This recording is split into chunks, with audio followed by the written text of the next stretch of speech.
or you're tired of lugging water hoses around, call Aquamatic Irrigation at 346-476-9065. If you don't have a lawn sprinkler system, give Aquamatic Irrigation a call to have your automatic lawn sprinkler system installed. Enjoy your lawn and improve your property value. In order to keep your lawn and landscaping in excellent condition, Aquamatic Irrigation also offers routine maintenance programs to check the system for leaks, proper controller settings, and sprinkler head alignment. Call Aquamatic Irrigation, your sprinkler company, 346-476-9065, or visit our website at www.aquamaticirrigation.net. WeServiceUnlimited.com. WeServiceUnlimited.com. 833-937-3788. 833-937-3788. Well, hello! It's getting hot in here. You don't need to worry or have no fear, 'cause we serve. We serve you. Fix anything you think is nothing we can't do, 'cause we serve. We serve you. We serve you. Oh, we serve. Big job, small job. Call We Service Unlimited, 833-937-3788, or go to WeServiceUnlimited.com. In life's most difficult moments, comfort matters. At Lord Edward Memorial, we believe every life is a blessing worth honoring with dignity and care. With a combined 60 years of experience, our compassionate staff walks beside your family with faith, respect, and understanding. Lord Edward Memorial, serving families with grace, compassion, and heartfelt care. Visit us at 6677 Rookin Street, Houston, 77074, or give us a phone call at 346-446-6675.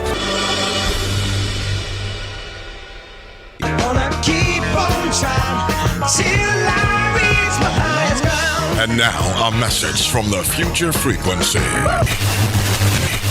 Young voters, Gen Z, and millennials, if you're ready to make your voice count, here's how you make it happen. First, register to vote. It only takes a few minutes. Just look up your local election office and follow the steps for your area. Next, verify your information. Confirm your name, your address, and your polling location so nothing slows you down. And don't wait for election day. Vote early. Pick your day, pick your time, and skip the lines. Make your plan to vote early and vote to be heard. The future is live right now, and you're the frequency. Then we gon' be alright. This message is powered by Diversity of Thought and proudly sponsored by 1230 KCOH, The Source. Everybody's talking about the high price of eggs. Well, I don't know much about eggs, but I tell you this. If you want great chicken at a great price, how about Chicken Plus, 6210 North Wayside? Let's hear what his customers are saying. Michelle writes, Chicken Plus has some of the best fried chicken and best fried okra in the city. We stay about 45 minutes away, but the drive is definitely worth it. E. Max says, the chicken is seasoned so well and every bite has a special crunch. It's my go-to chicken spot when I want homemade fried chicken that's always good. Now that's what I'm talking about right there. Great fried chicken, okra, rice and gravy, desserts. You're going to find it all at Chicken Plus, 6210 North Wayside. You don't have time to make the drive? Hey, no problem. You can order Chicken Plus on DoorDash and Uber Eats. You better do what you got to do to get your hands on some of that great fried chicken, the best fried chicken in the city. Great chicken at great prices. That's Chicken Plus. See you there.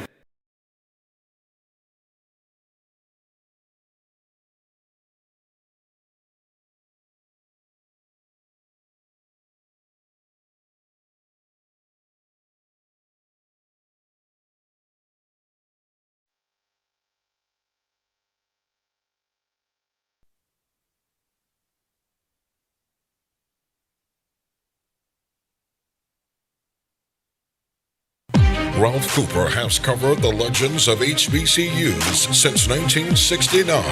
Coaches Eddie Robinson, Jake Gaither, Marino Cassim, John Merritt, Billy Nix, Alex Durley, Clifford Paul, Dr. Rod Page. No broadcaster has covered HBCUs longer than Ralph Cooper, Houston's legendary sportscaster on 1230 The Source. Ralph Cooper has covered the legends of HBCUs since 1969. Coaches Eddie Robinson, Jake Gaither, Marino Cassim, John Merritt, Billy Nix, Alex Durley, Clifford Paul, Dr. Rod Page. No broadcaster has covered HBCUs longer than Ralph Cooper, Houston's legendary sportscaster on 1230 The Source. And good afternoon, all of that good stuff. The NBA playoffs continue tonight. The Astros are in town. Getting ready to. Astros are 6 games out of first place. As bad as the Astros have been, they're only 6 games out of first place in their division, AL West, which means the Astros still have a chance to win the division. You get hot, anything can happen. San Antonio last night ran into Oklahoma City, OKC. That series is not at a, what? That series is now a 1-1 series. The number here when I go to the telephone will be 713-668-1230. This is one of those days of early voting. The days are coming to an end of early voting. If you haven't voted and you're planning on voting, now may be a good chance. You don't know what this weather is going to do with the rain forecast. Now, it's been raining off and on in various parts of Houston, and I encourage you to go out and utilize your right to vote. If you're looking for me to endorse anybody, sure, I have people that I enjoy working with. If you're looking for me to endorse someone, I really never have. Sure, I've been partial to people, but have I really ever endorsed anyone? My endorsement is this: utilize your right to vote and share that right with others who may be reluctant to utilize their right to vote. Those of you who are registered, who are not planning on voting, I encourage you to get out and vote.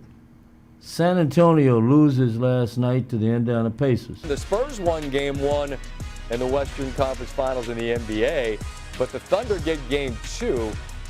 They've now played 33 postseason games since they lost 2 in a row. That's the longest streak since LeBron James and the Heat from 12 to 14, which included back-to-back titles. OKC 8-1 in Game 2s under Mark Daigneault, which is the best record among 104 coaches who've been on a sideline for a Game 2 at least 5 times. OKC has won each of the previous 7 series where they won Game 2. Very specific math, but interesting. Thunder are 9-1 in the playoffs, the 9th defending champion to win at least 9 of their first 10.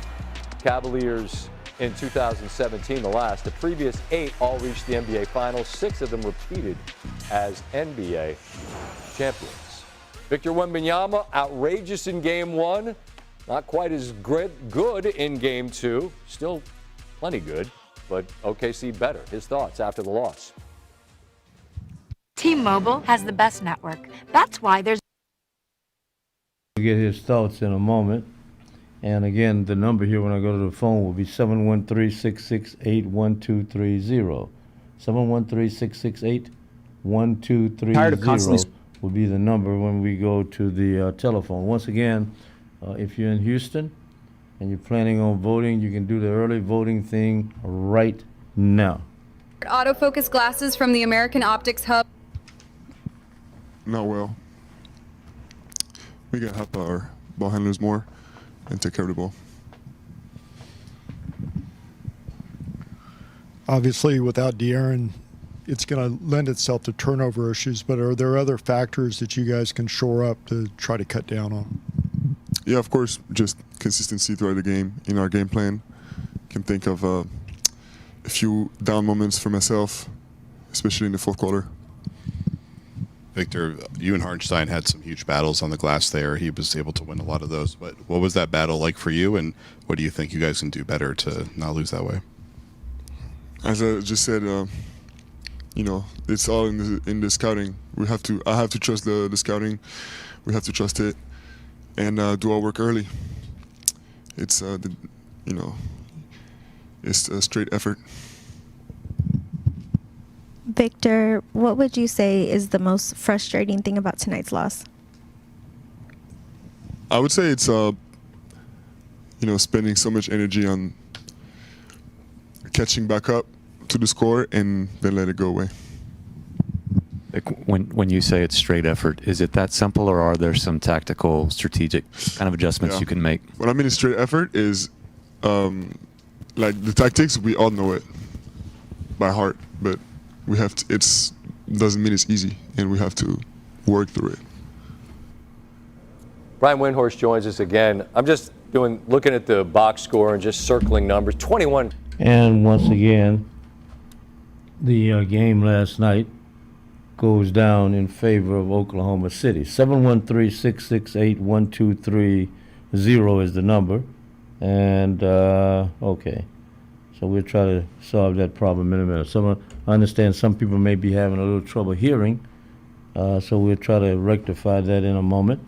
And we stay tuned. You can catch the program on 1230 The Source on the YouTube, 1230 The Source on the YouTube, Facebook Live, Ralph Cooper Facebook Live, also KCOH The Source, KCOH The Source. If you're having trouble with one of the other sites, try one of them, KCOH The Source, or 1230 The Source on YouTube, or either Ralph Cooper Facebook. 713-668-1230 is the number. Caller, you're on. Hey, Mr. Cooper, how you doing, sir? I'm doing quite well, sir. I hope you are too. Thank you. I'm hearing some background talk. Hold on a minute, then. That's probably the Trump listening to the program. Either Rubio, Rubio, or one of them listening in. And turn your, Mr. President, turn your TV off, please, for a moment. Okay, are you all right now? Yeah. No, I wasn't talking to you. You got the TV off, Mr. President? Thank you. Okay, thank you. I'm not going to talk about you right now. I'm not going to talk about you right now. We already know that you got a pipeline down to the White House, man. We already know pipeline. Why you want it. That's why you're not endorsing any Democratic guys. So we understand. I haven't endorsed any Democrats or Republicans. Yeah. Well, we know you got a pipeline to the Republican White House. See, my theory is this. Name me. You've been watching news for a long time, right? Right? Yes, sir. Yes. And I saw this gentleman shed a tear or nearly lose it when he got some bad information about his friend, who he never endorsed his friend. But when his friend was assassinated, he nearly lost it on the air. And so some people may say, I follow different people. You don't know who I follow. But Walter Cronkite never endorsed anybody, did he?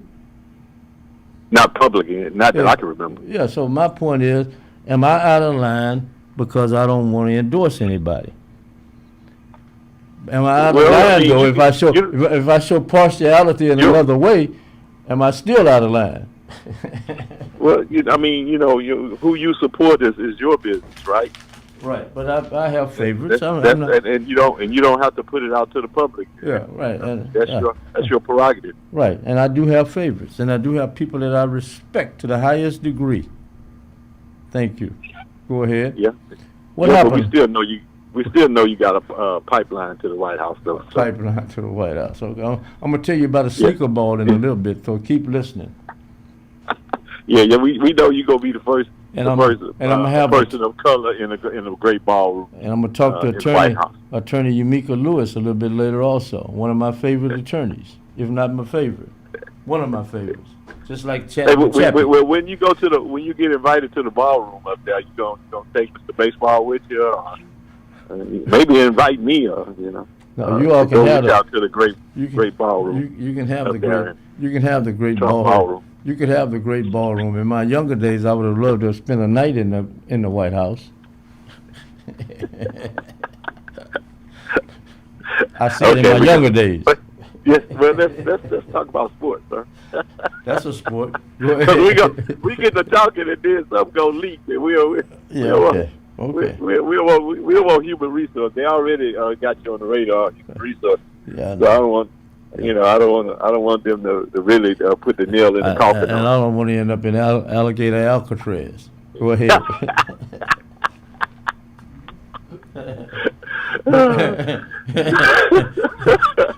All right, man. Hey, I saw Roy Brown. I meant to tell you this. Roy Brown came through the airport. He got to hook up on Monday. Good. That's great. Yeah, that's great. Yeah, him and his beautiful wife, and we sit there and talk for a while, and he talked about our how good our barbecue is. Now his wife loves the barbecue. She said the barbecue is the best. She said Miami can't compare to the barbecue here in Houston. So they went to the Waller Consign barbecue out there. Oh, they did go there. Okay, they went to that one. Okay, yeah. Good. He went to that one, and then they also went to what's the one on OST? Burns. No, Rays on OST. Okay, yeah. So he went. Yeah, they went. He said they went over there, so they enjoyed the barbecue. Yeah. So he had his Miami Dolphins shirt on too. So I offered to take him over there and buy him a real winter shirt, the Texan shirt, but he didn't want to have that. So Yeah, I got you. Yeah. Last night's game, man, I tell you, when it started off, I thought it was going to be a pretty close game, but it looks like the MVP really showed why he's the MVP. Because in the clutch buckets they needed, that kid SGA. He stepped up big time. He stepped up big time. That cat, man, when he gets that ball inside the paint, over there by the elbow, as we call it. Yeah. He's money, and he really showed why. And also those turnovers really killed San Antonio and OKC. They capitalized on the turnovers. I think they had scored somewhere. I think it was 30-something points. I can't remember the exact number. But San Antonio, the last two games, they've been averaging over 20 turnovers a game. And that's going to catch up with them. You can't win like turning the ball over and then let the other team capitalize by getting points off of it too. So that was one of their problems there. So hopefully they can clean that up now. And also they got Harper out, Dylan Harper. I don't know the extent of his injuries, but they missed him along with they missing Fox. Hopefully Fox can come back. I'm looking for it to be a good series, but if those two players are out, OKC will prevail probably in 5 games if they don't get those two guys back. So that's the way I see it. But OKC really stepped up and they showed why they're the reigning champs right now. Okay. So what about Cleveland and the Knicks? I mean, you think Cleveland will bounce back from that? Or that over? Is James Harden still on Cleveland's team? Yes, he's still there, sir. Yes. Oh, okay. Well, we know. Everybody in Houston. Everybody in Houston, what? Hello? What did happen? We lost him? Everybody in Houston, what? And maybe he'll call right back. If you can't call right back, I don't know what happened to you. Are you there? Hello? Yeah, I don't know what happened. The weather may be playing a role in this thing right now, but go ahead. You're on now. You from Florida, Ralph. How you doing? Okay, that's you from Florida. Hold on a minute, Roy. Hold on one minute. Oh, Lord. Oh. And we lost. Okay, is this Ron? Yeah. Okay, I don't know what happened with the phone. I don't know what happened. We dropped. Yeah. Well, you got a pipeline to the White House, so I guess your boy didn't want me talking to you, I guess. So. Well, cut us loose. What you mean, cut you loose? He didn't want me talking to you. Well, I got Roy Brown on the line too. It must be that bad weather in Houston, Ralph. That's what it is. Talk to him, and also too, and Ron Scurry. I have to say, Ralph, He was a total gentleman to my wife and I. He rolled out the red carpet. Really, Ralph, when he was looking at my Dolphins shirt, he wanted one. He didn't really want to come out and say it. You know, I could see it in his eyes. But I said, man, nothing to be ashamed about. I'm a Texan and I'm a Floridian. You can be both too, Ron. You know? Man, you know what? You know what the Dolphins, the only thing the Dolphin is good for is to put in the water. Here we go. See the disrespect, Ralph? That's all. Yeah, Dolphins don't have any legs, so they can't walk. But I understand, you know, was it Flipper? Remember the Flipper back in the day? That's the only Dolphins I would be friendly with. I used to watch the Flipper show. I grew up on watching Flipper. That's the only Dolphin that I really like, Flipper. Yeah, I grew up watching Flipper. Maybe Mercury Morris, and I might like Mercury Morris. Okay, all right. That's probably going to be the end of it right there. So both of you picking Cleveland or New York tonight? Spike Lee just dotted in, want to know which way you guys riding. Go ahead, Rob.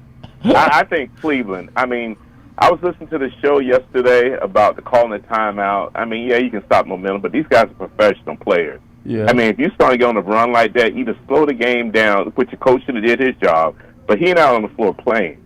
And they're saying, well, you know, Cleveland, you know, disastrous loss, they can't come back.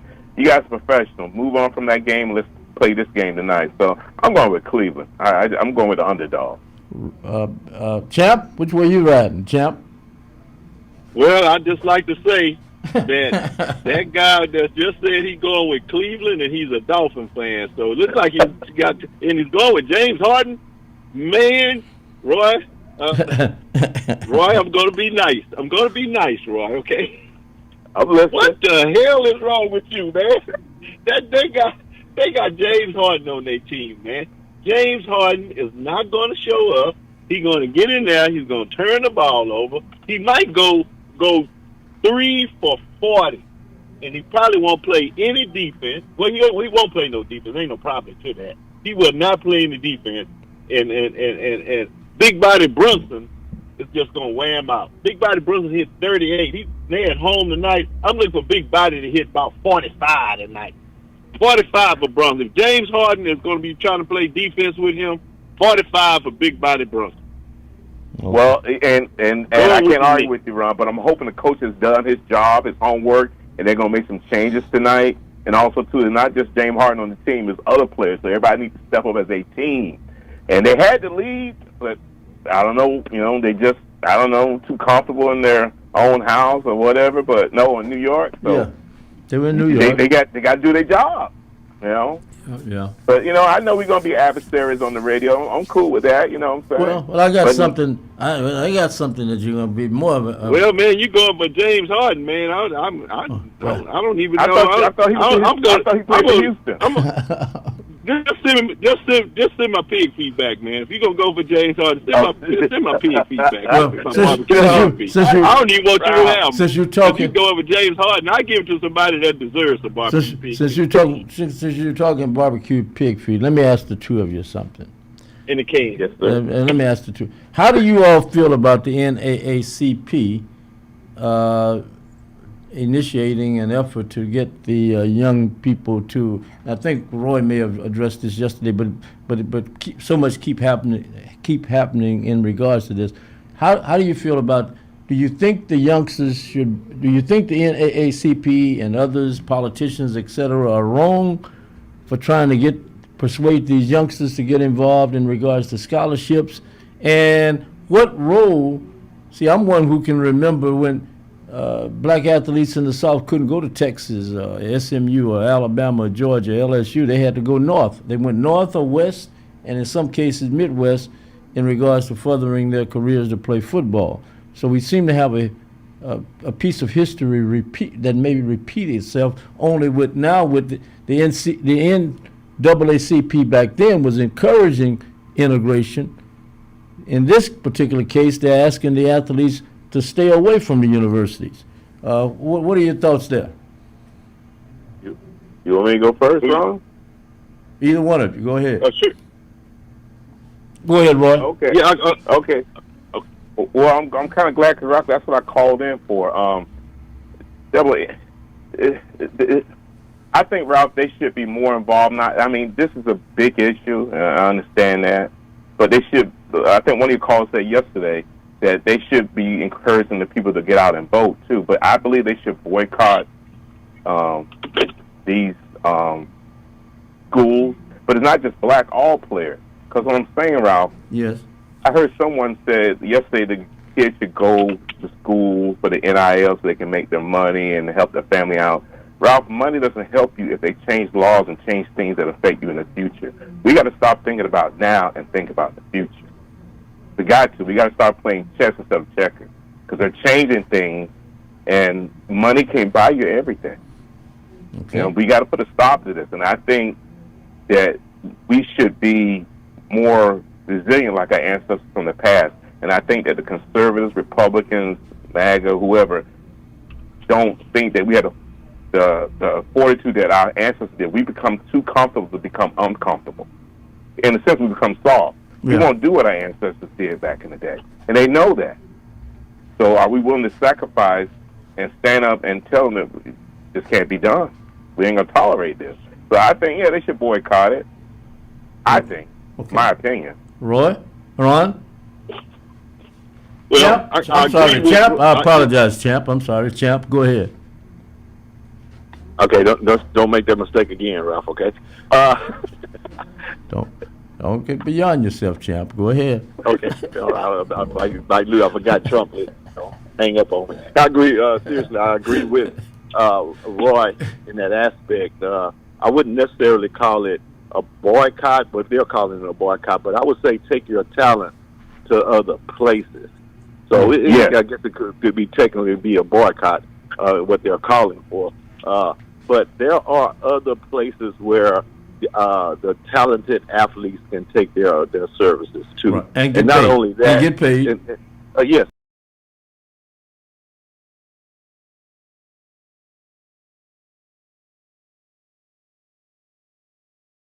Michigan State, and all these colleges up north, and in the west you got Oregon, Washington,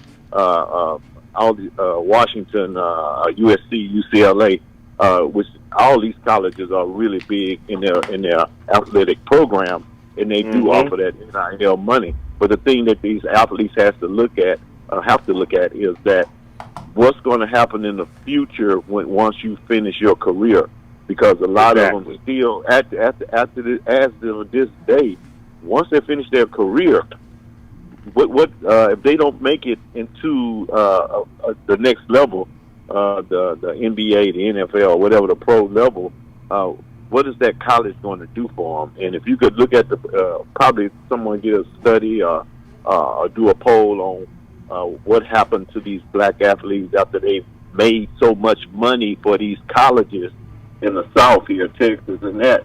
What happens to them after that? You know, how many of them are in a well-to-do job? So how are they out there doing? Are they making money for the job? School hired them to get a job there for their careers. So that's another thing they have to look at, because in these colleges, USC, UCLA, a lot of these guys do flourish after their careers, after their pro careers. Right. And you look at Texas, you look at the numbers, you got to see how many of them are positively affecting that after their pro careers are positively affecting the university. Well, I got another one for the two of you before you go. Another question. Then this is, Roy, I know you're in Florida, but you can deal with this, because even in the case of, I've heard this in the case of Luther Campbell, Uncle Luke down in Florida, who's running for a congressional position. And they are using age on him too in some cases. Okay, here in Houston we've got the Congressional District 18. We've got two congressmen, Roy and Ron, you know for sure, and Roy knows also. We've got two congressmen, one close to 80 and the other one around 40. One with years of experience, the other one will be coming in, he's coming in as a first-term congressman. Should age play a role in this? That's the question I ask.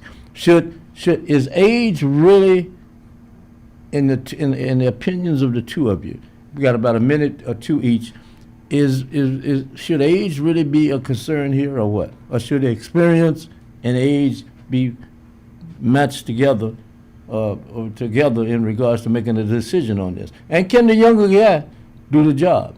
What are your thoughts? I think that age shouldn't be a factor. It should be experience, because we got a president and officer. I don't know what the hell he's doing, but really he does know what he's doing. He's trying to make himself rich, but I think it's more experience from him, not really age. Okay. You know, Al Green, Mr. Al Green, Congressman Al Green, he has more experience. The other gentleman, he's coming up. Not saying he can't do the job, but you know, I've been hearing things on the radio about Menifee, and I don't really know the gentleman. I mean, I'm trying to look up some of the stuff, but I don't think age should be a factor. I mean, the only reason I say age may be a factor, what happened to Sylvester Turner and what was the young one? Sheila Jackson Lee. Sheila Jackson Lee. How they died in office. Yeah. I think people have more concern about that because of age. Okay. But, I mean, death doesn't have an age. It comes any time. But, I mean, when it happens 2 times in a row and within, 2 years, that's a concern. But I think that would be more of a concern for people than Congressman Al Green's age, I think. Okay. My opinion. Okay. Ron, you got one? You got a comment? Yeah, far as age between these two candidates, like Roy stated, back in the minds of some voters may be what happened with Sylvester Turner, the Honorable Sylvester Turner and Honorable Sheila Jackson Lee, when they happened to went on to glory. And then we had this governor up here who held the seat back. You know, now I understand, of course, anyone, and we never know when our time may come, when it's time for us to go. You know, Menifee something could happen to him too also, because we're not promised the next day. No one is. But that comes in the back of the mind when you think about a person that is more seasoned and experienced, and because we've had that experience with the governor holding no representation in the 18th congressional, which he could do it with anybody. That plays, I think, it plays maybe a 10% thought in someone as a voter's mind. But the overall is definitely the experience that a candidate can bring to that office, and how well he works with the people. And of course, the Honorable Al Green has plenty of experience, plenty of bills that he's put out there. And of course, his thing is Trump is definitely trying to single him out to make sure that he puts his name on that. I got rid of this particular candidate because he was thorn in my side, or whatever the case may be. But I don't think that age should play a significant part. But it's just that idea of getting the older candidate, and I'm not saying this is the major thing is, but that's the thought in people's mind. But I go with the experience. The experience is definitely the deciding factor on a candidate when you're picking a candidate.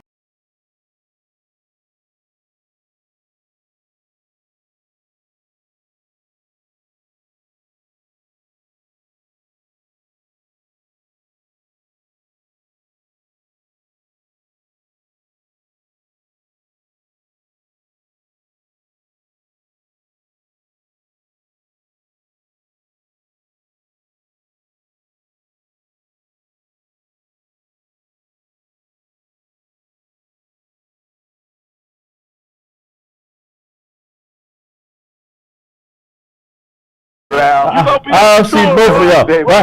Bye. See, bye. Let's get them. Bye. They're gone. Okay. And let me do this before I go any further. And we thank the two of them. And let's see if we can do this right quick. Yeah.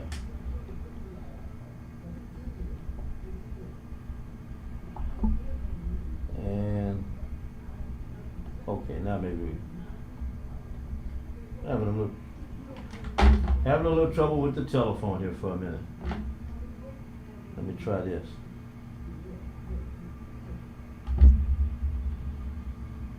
Okay, here we go. Let's try that.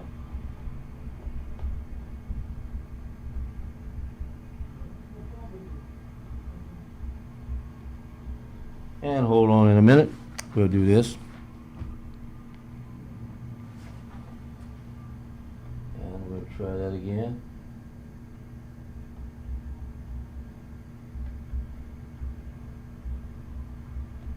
And we'll try this one more time. Ralph Cooper. Hello. Yes, hold on a minute. Hold on 5 seconds. And we'll do this right quick. We've got a special guest on. We need to find out a little bit about a worthy cause involving a sneaker ball. And good afternoon. How are you doing? I'm doing wonderful. How are you? All right. Thanks for picking up. I'm talking to Dr. Jennifer Dean Wiley, and she's involved with a project that's huge. And first of all, the name of your foundation?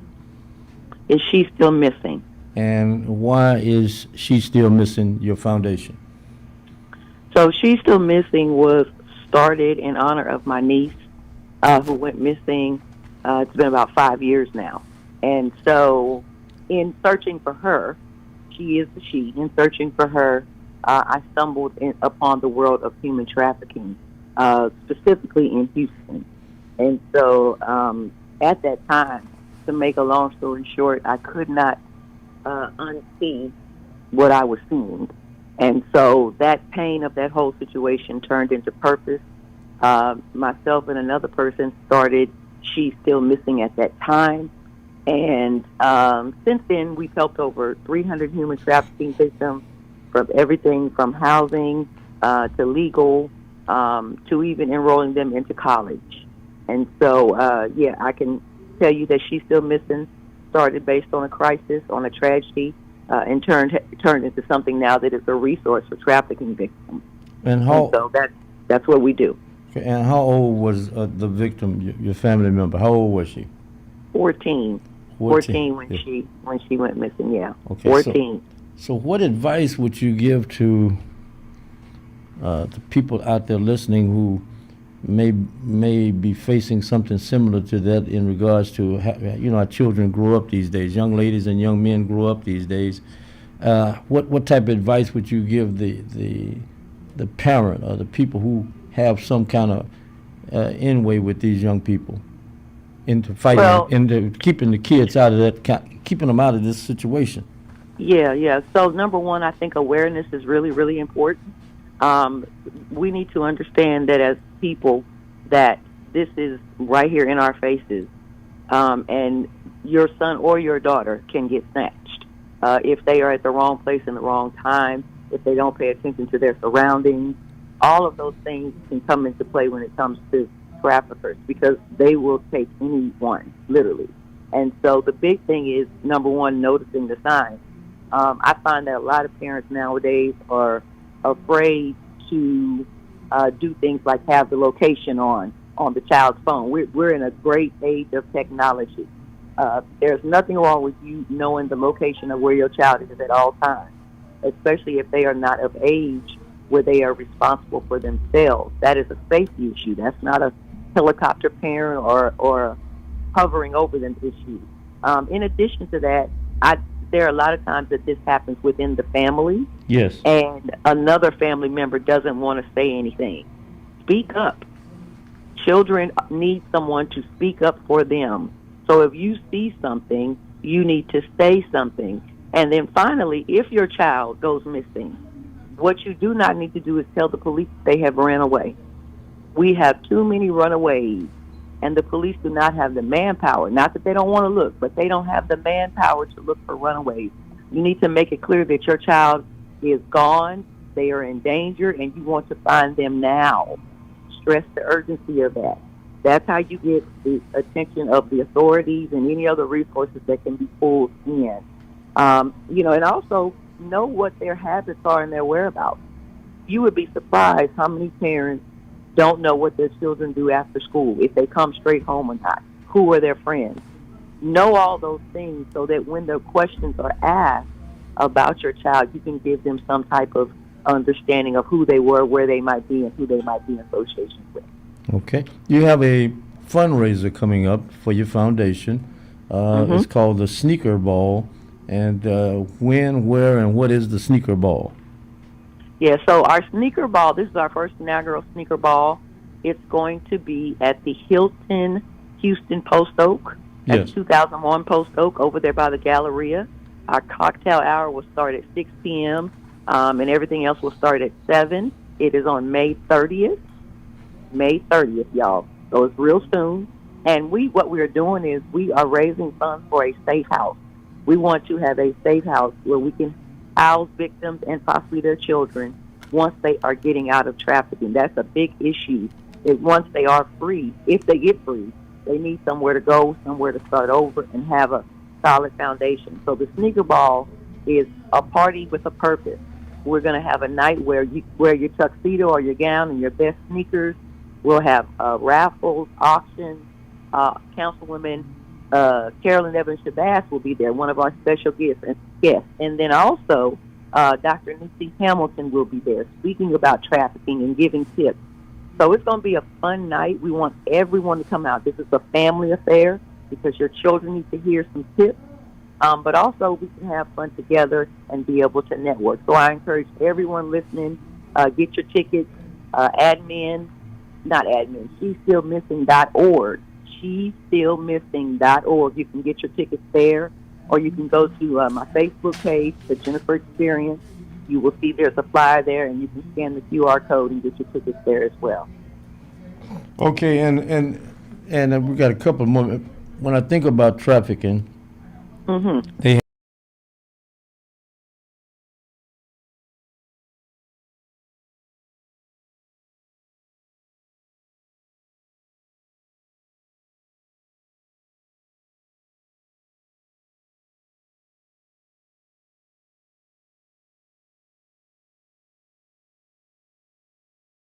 over the USA, but all over other parts of the world, but it came out of the USA, right? It was directed in Houston. Then you have the other movie, Taken. Have you seen the Taken movie?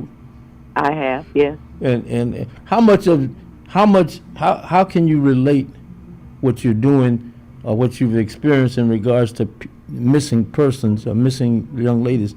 How does that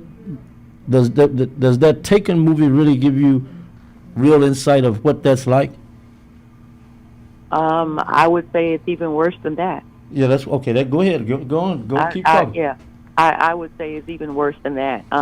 Number one, no child, no woman, no man ever wants to be forced to do that. So their vulnerability, their mental state, their entire being, soul is changed. The condition, walk in the street for up to 20 hours at a time just to have someone flag you down, to misuse your body, and then being given drugs. We don't often talk about how a lot of people are drugged to keep this going, to be able to walk the streets like that.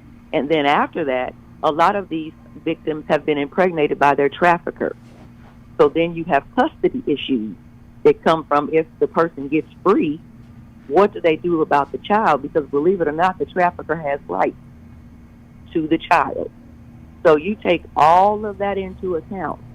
But I also want to highlight how sophisticated traffickers can be. We have seen them take children to the hospital, get treatment, and leave with the person. And someone missed it somewhere. Now, our healthcare system, there's a lot of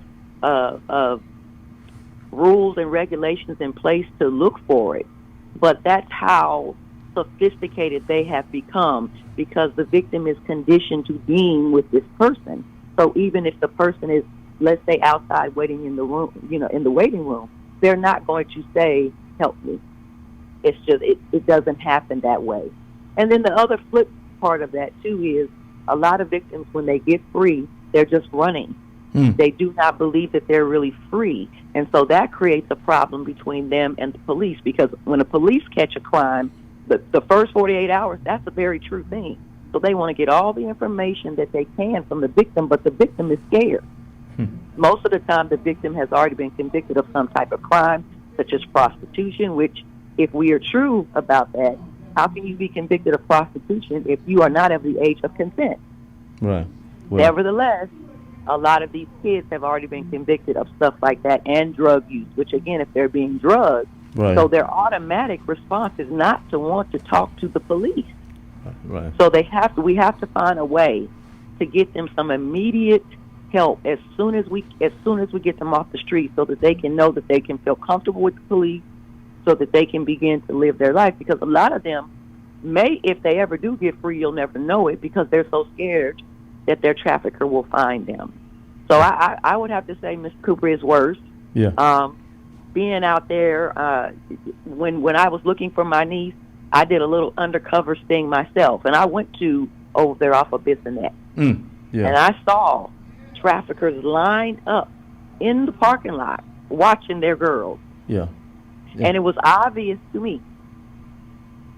So I know it's obvious to other people. Right, and you see a piece of it also in one of the Denzel Washington movies, the Equalizer, I think in the first one. There's a segment in there that deals with that also, right? So Yes. And the truth is, we don't have a real equalizer out there saving people like that. I know. Or like in the movie Taken, we don't have a father who's able to go do what he did.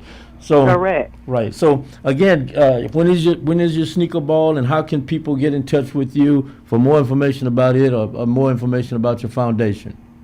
Yes. So our foundation is shestillmissing.org. Shestillmissing.org. And then the sneaker ball is May 30th. Our cocktail hour starts at 6. The regular program starts at 7. You can find me everywhere under the Jennifer Experience, whether you go to Facebook, Instagram, or TikTok. All sneaker ball information will be posted on all of my social media outlets.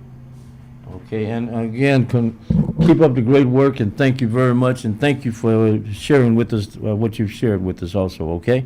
Yes, thank you for having me. No, thank you again. Bye-bye. Thank you. Bye-bye. Bye-bye. And we thank Dr.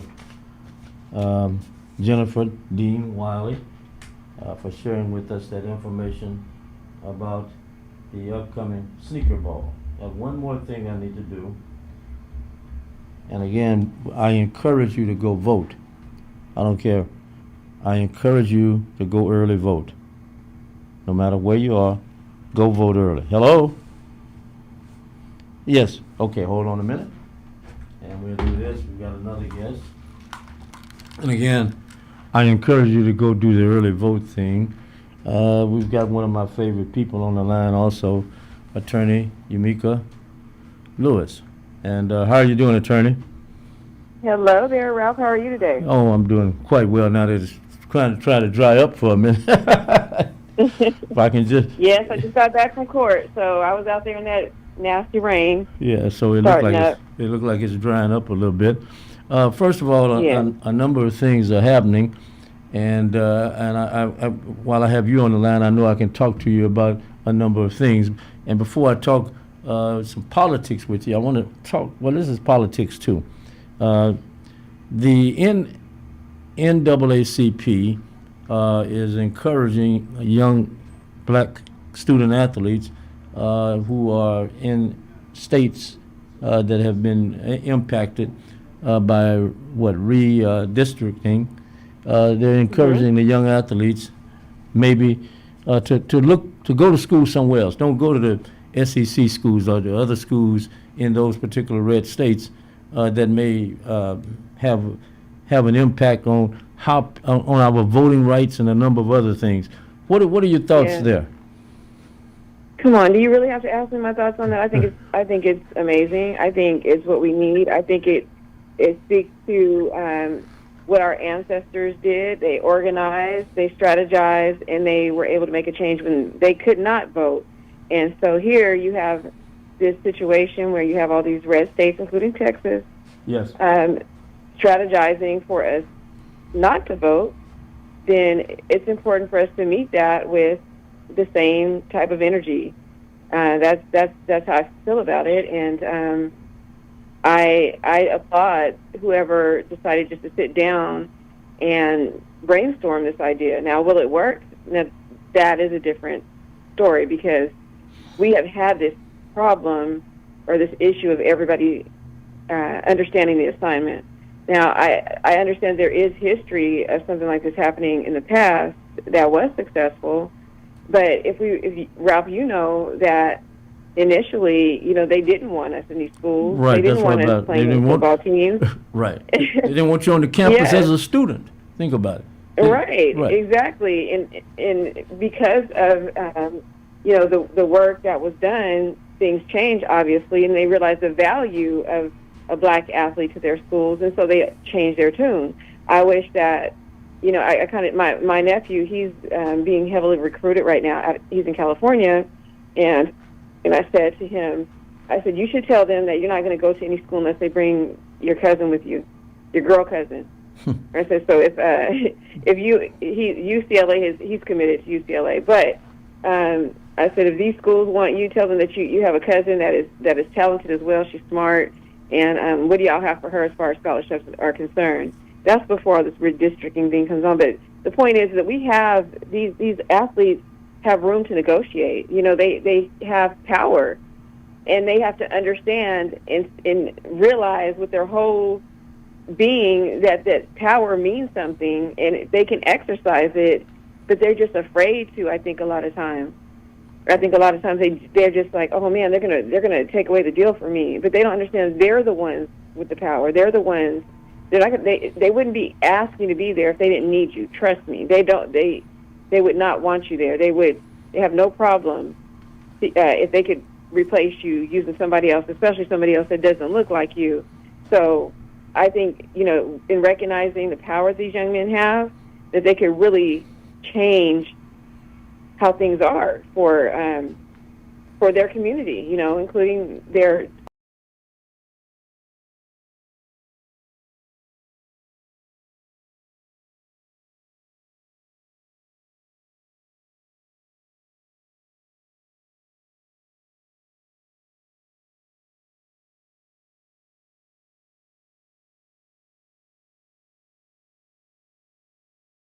In their community that are going to be supporting their sons or daughters or whoever is going to be dealing with this, because you have a lot of girls. I have a young lady who is just hell-bent to go to LSU for basketball because of Angel Reese. Well, this affects the boys, the young men and young women, and so if they just understood, there are choices. You can go to a northern school. Right, or Western school, or go west. Or go west. Oregon. Or go to Oregon is northeast. great for football, and UCLA, USC. There's great schools, Cal Bears. There's plenty schools over there. Arizona State, Utah. There's I'm dipping into some red states there, but the point is, if they want to,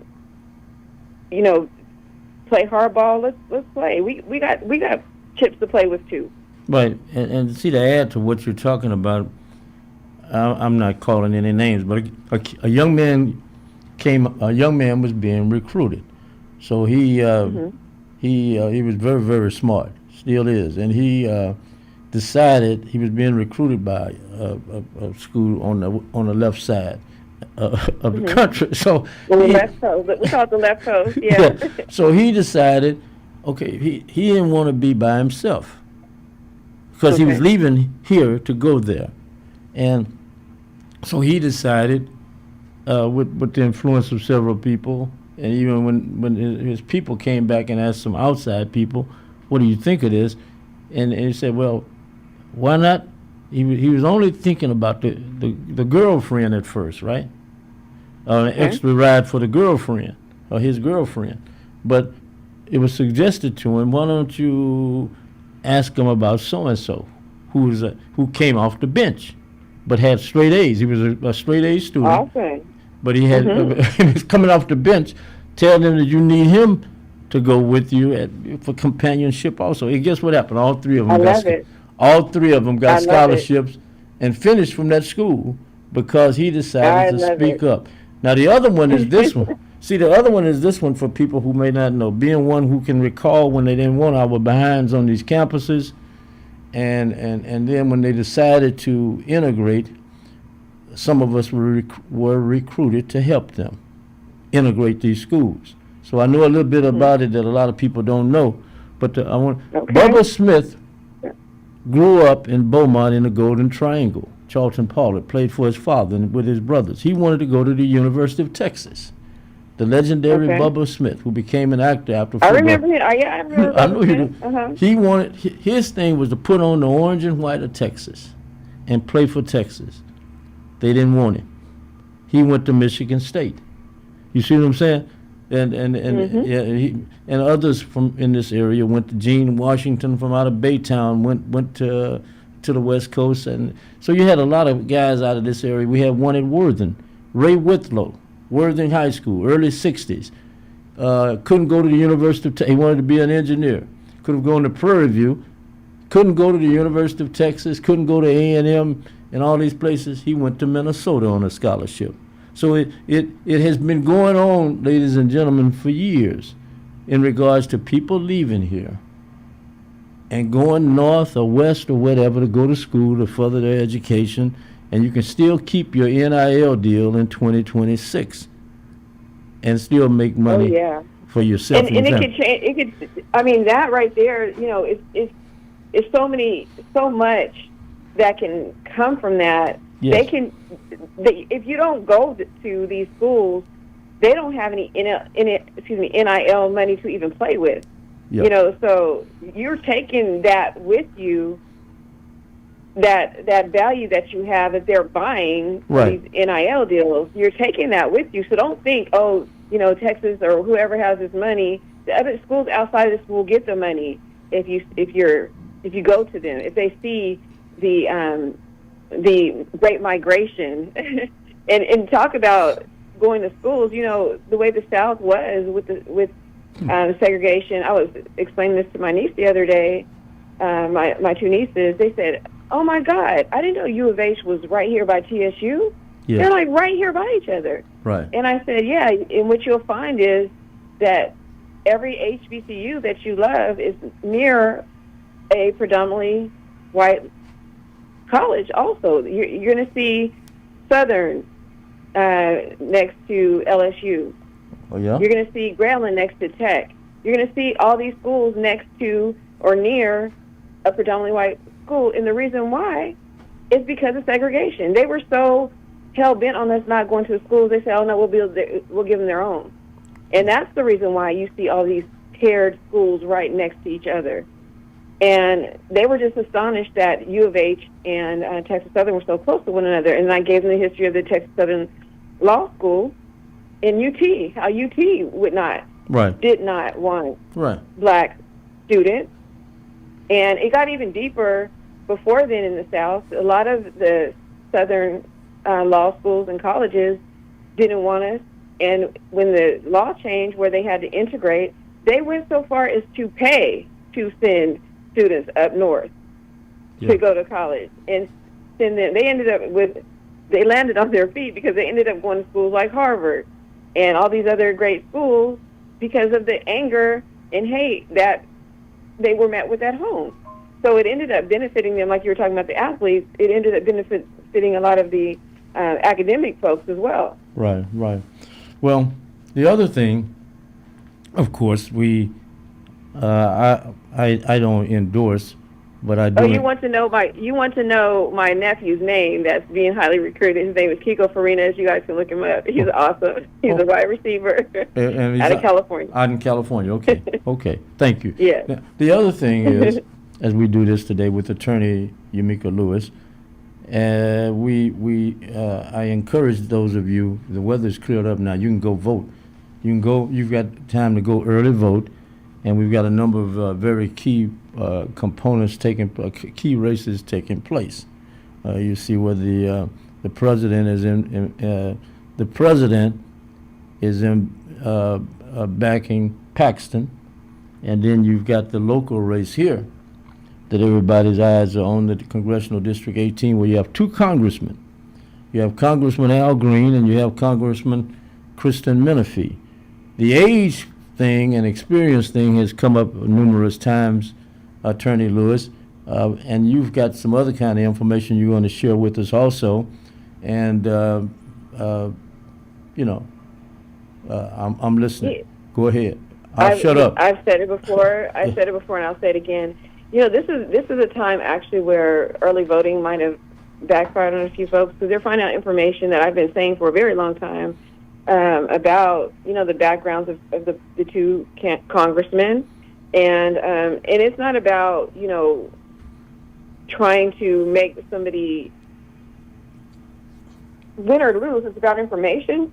Right. That's what this program is about. I'm about information, sharing information. And if the other side, if you step on somebody's toes, they want some time, you can give me a call and I'll let them speak. But go ahead. You're here now. Oh yeah, for sure. So, as people may know, I'm a civil rights attorney.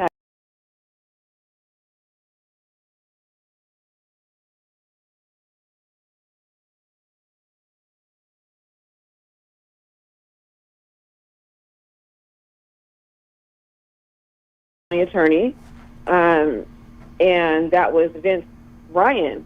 He was a white Democrat, and people got to the point to really look around and say, hey, well, wait a minute. He's kind of not, he might be kind of the old school Democrat, he seems like he might not be as progressive as we need, especially when it comes to black issues and for black folks and everything like that. He wasn't giving contracts to black law firms.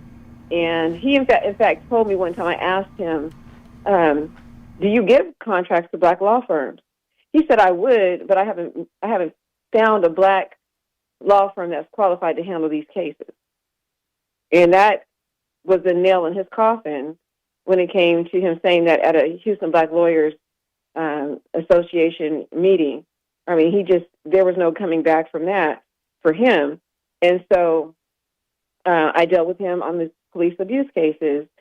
We dealt with, always asking for records from him as far as body cam and autopsy reports, police discipline records, things like that. And then when we got into court in dealing with him, he would ask the courts, the federal courts, that are very friendly towards their side.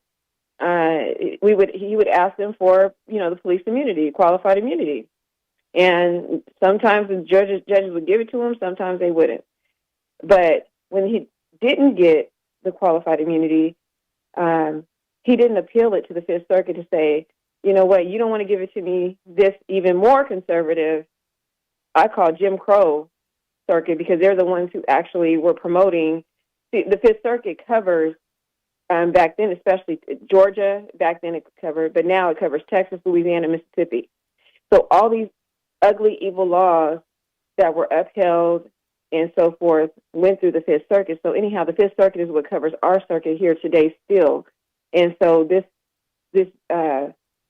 Vince Ryan wouldn't go to them and say, he kind of leave it alone. He wouldn't try to appeal. Now, fast forward, I was very encouraged, happy, and very much promoted Christian Menifee to be his predecessor, to take over and win against him. He knocked him, him down, and it was necessary to get him out. And so he was successful. I was excited. Everybody was excited.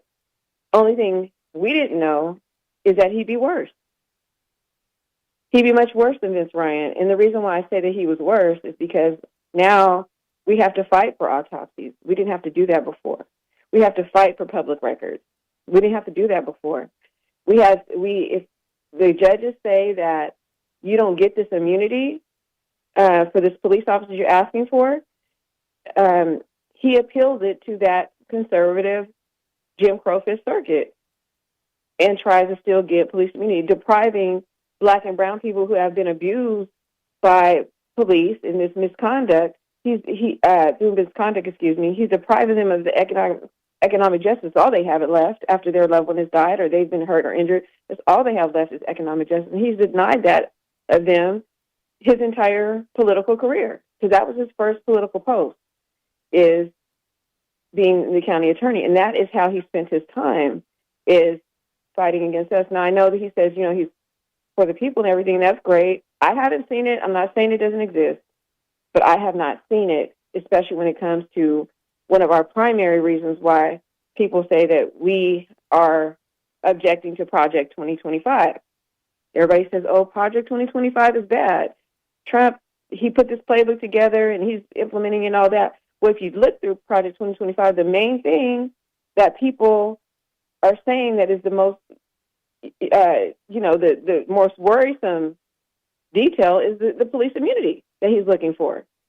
Well, this is what this young man has been doing in Harris County this whole time. He's been promoting it and doing it successfully in many cases, getting these officers.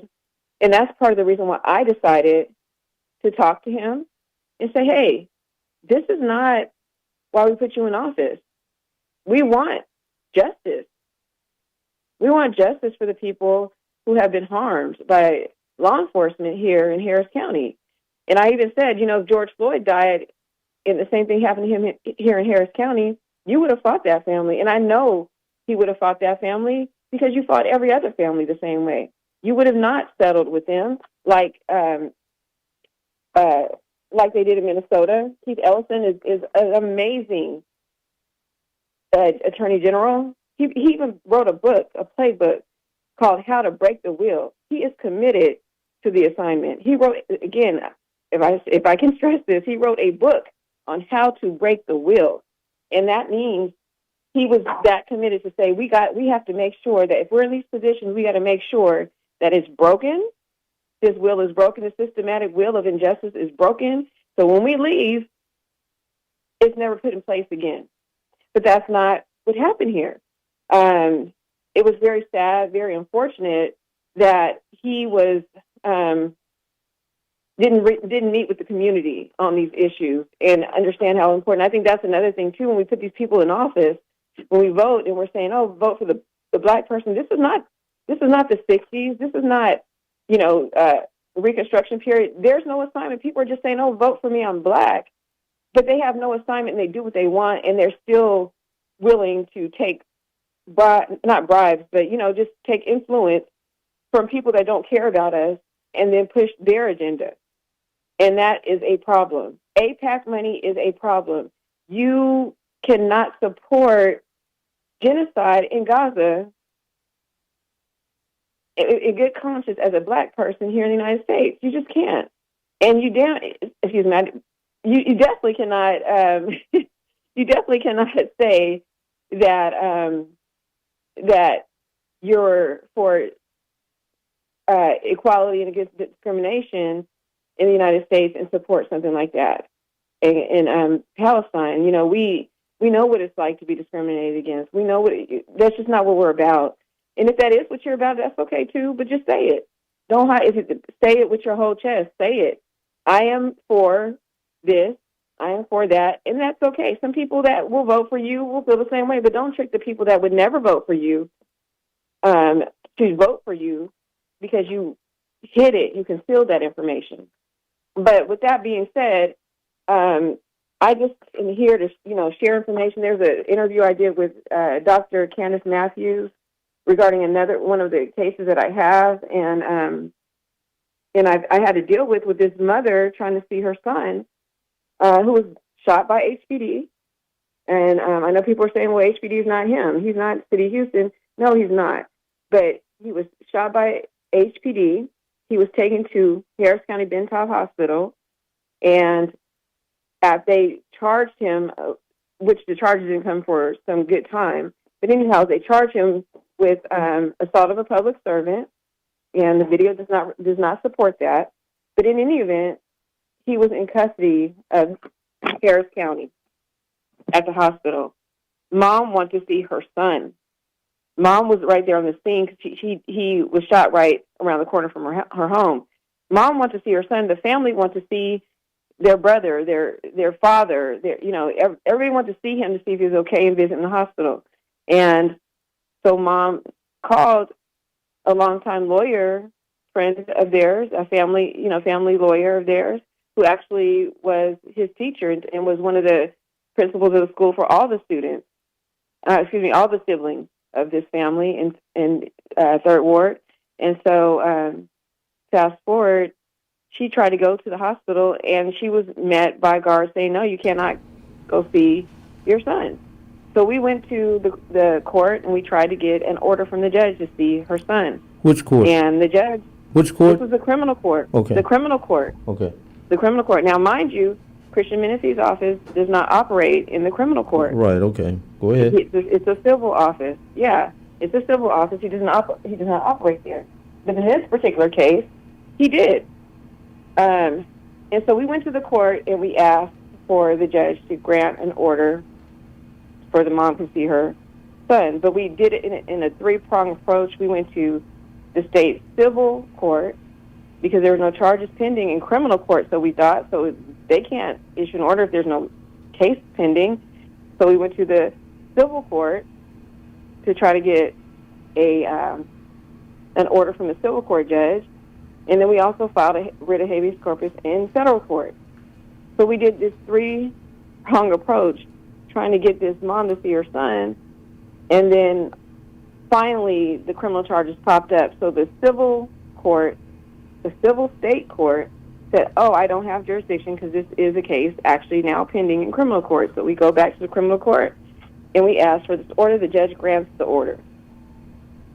And then next thing you know, Harris County shows up to the court while we're not around and says, oh, no, Judge, that order you have, you got to rescind it. You got to pull it back because he's a danger. He tried to kill an officer. You know, it's assault of a public servant. It's a safety risk. You cannot let this visit happen. And the judge, without any other information, believed this representation of the facts. They didn't tell the judge that he was rendered a quadriplegic, and they didn't tell the judge that this mother was a senior. So what was a quadriplegic and a senior going to do that's going to cause a safety risk? See, this is the omissions that the judge was not aware of when she rescinded the order. So then we go back to the court, and we let the judge know. Meanwhile, we're still working on the federal side. We have 3 different lawyers wrangling all this. And so then we end up going over to the federal court. The federal judge says, why do you guys have to do all this? Why are you coming to the court with this? Can't reasonable people just come together and make an agreement to let this mother see her son? And no, the answer was no. It's a safety issue. So then we go back to the criminal court, and at the criminal court, we tell the judge exactly the true facts, which were that he's a quadriplegic, meaning he is paralyzed from the neck down, and he's unresponsive, so he's not conscious, and his mother needs to see him. I'm not able to see him as his criminal defense attorney. His spiritual advisor is not able to see him, and his kids and mother are not able to see him. So the judge went ahead and issued the order. And she issued a nice order that allowed mom access freely, and it also made it clear in the order that no officers are to be in the room with them. She made it clear that she's not limited to how long she could be with him. And in these visits, and she also outlined some other family members that could be there as well. So next thing you know, Menifee's office is emailing me and the other attorney saying, oh, now that you have this order, we want to ask the judge to modify the order, the criminal judge to modify the order. We want this criminal judge to limit the visits to 30 minutes, and we want the judge to make sure that officers in the room, but we'll have the body cameras off, but we do want an officer in the room with them. And I said, no, that's an intimidation factor. There's no way we're agreeing to this. We asked you to agree in advance, but we didn't even need court intervention. You guys wouldn't let that happen. We went to the court. We have what we want. We're not agreeing to any modification whatsoever. And so they went to the court again without us, but the judge denied it. She didn't see that. They ended up actually dismissing the case against him, so it was like free access to him after that. And mind you, the district attorney had no objections to the visit. That Shantier's office, They didn't have any objection to the visit. It is strictly Menifee's office that had these objections to the visit. Shantier's office was very pleasant about it all because they understood this is a quadriplegic and a senior citizen trying to connect. You know, this is a family association that is allowed, actually, is mandated by the First Amendment. Did you that government should not interfere with familial relations. right? Did you have any kind of face-to-face confrontation or meeting with Menifee? No, I didn't. You know, we're not really on the best terms anymore. I still, you know, I have his personal contact. He has mine, and you know, he doesn't like me so much because he doesn't like my running around and telling these facts about him. I'm not lying on him. I'm not saying a lot of stuff that I, you know, off work. Yes. Attorney Lewis would say. Right. You know, I'm because you know, I'm a human being, and it's not a matter of me not liking you. The only thing I don't like about him is the way he operates as a politician. I don't like the way he operates in his position as a human being. He might be a different person. He was nice. You know, he's corny, but other than that, there's nothing wrong with that. What? You know, he looks like a good father, Right. good husband, and all that good stuff. But as far as his job and what he's willing to do, I don't agree with it. So what are you saying? You're supporting Al Green? That's what you're saying? What I'm saying is I am just saying the facts about the two of them. Right. That I know. And as far as Al Green is concerned, this is the fact that I do know about him. I have another case from Joshua by a young man named Joshua Johnson. Joshua was watching his family's home, his neighbor's home in Missouri City, where the Harris County, Missouri City overlap. And so he was sitting in his neighbor's house, and as he's sitting in the neighbor's house, he comes outside and he sees a strange truck there, and he confronts the person like, "What are you doing sitting outside of this house?" He's thinking it's somebody. I have reason to be here sitting in this house because there's somebody outside the house. And so he goes, and this is a neighbor that's like 3 or 4 houses down from his parents' home, and this man, he shoots Joshua, kills Joshua, and then takes off. He takes off in the vehicle and leaves Joshua there. Now, he didn't die immediately. Joshua went to his car and got in his car. I don't know if he was trying to get to his phone or what was going on, but he went and sat in his car, and this person took off. Well, come to find out, that person was a Harris County deputy. His name is Tu Tran, Tutran, Tu Tran, and Tu Tran has been in so much trouble before. He's killed other people. He was one a long time ago. If people remember, there was a news copter flying, and somebody and somebody was pulled over on the freeway, and he pulled them. They were monitoring and recording the car chase, and then when the person got out and surrendered, he grabbed him and started punching him and beating him up on the side of the road, and that was captured on the news helicopter footage. And that the public was pretty outraged at that because the young man had given up. But in any event, that same officer, Tu Tran, was the one who shot Joshua and took off. And he didn't report it. He didn't say anything. He just took off. And one of the other officers said, "Hey, we just heard some shots. Are you okay?" He was like, "Oh yeah, this guy tried to carjack me." And so I had to defend myself, and I took off because I was scared. Well, what sense does that make for an officer to do? But regardless of any of that, Al Green stood with that family. You will see that there's footage of him on the floor of Congress asking for answers. Al Green, Congressman Green? Al Green. Yeah. Congressman Al Green has footage of him on Congress. He's not running for re-election at this point in time. He didn't know that there will be gerrymandering. He is just doing this because that's what needs to be done. He did that, and he continued to fight for that family. He came back to Houston and held press conferences asking for answers. Well, guess who had the answers? I'm listening. Christian Menifee. Christian Menifee had the answers. And so when we sued, we come to find out we were in litigation for 2 years, and they concealed the fact that he was working as a federal agent at that time, and they let the statute of limitations pass so that it didn't reveal that he was a federal agent until after the 2 years passed, so it was too late. And the federal judge in that case also found that they're not entitled to qualified immunity, not Ed Gonzalez, not Tu Tran, not some of the other officers that concealed. That case was on its way to trial, and then they jump out the blue sky and say, oh, he's a federal officer. And so the case was dismissed because he was a federal officer, which is because it's a whole other procedural gymnastics that you have to go through there. You have to give a notice letter and a lot of stuff that's within 6 months. Within the 2 years.